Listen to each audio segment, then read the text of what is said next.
তুমি যে কালে সিদ্ধ করতে পারবে না গো মা। কেন মা?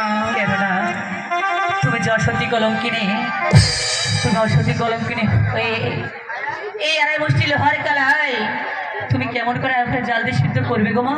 তুই আমার গর্ভধারণী মেয়ে হয়ে আমাকে তুই অসতী বলতে পারবি, তবে আমি তোকে অভিশাপ দিলাম, পাশের ঘরে জানো তোর স্বামীর মৃত্যু হয়।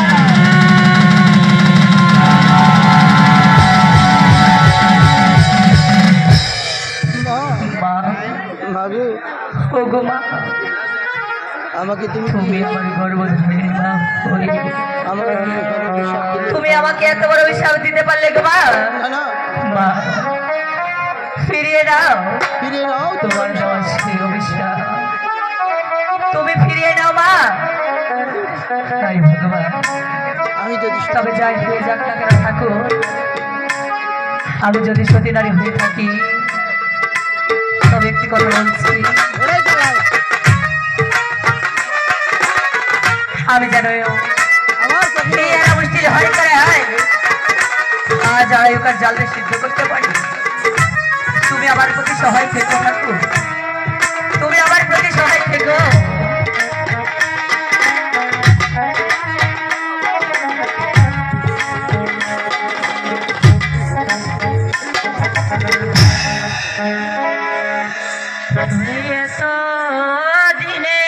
আছে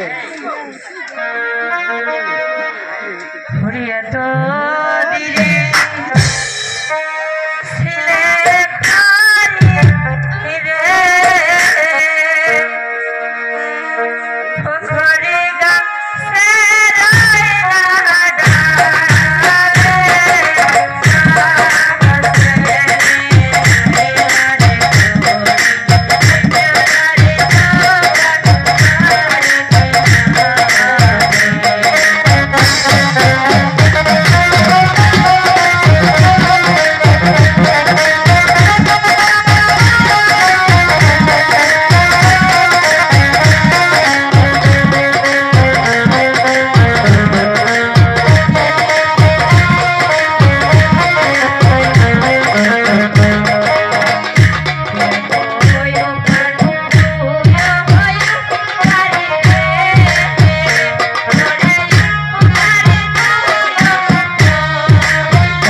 বাবা তুমি কি কালাই সিদ্ধ করেছো মা?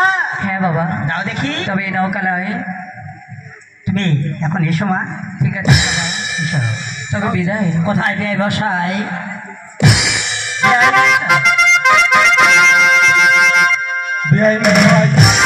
বসাই এই তো কালাই সিদ্ধ করা হয়েছে, তুমি এই নাও।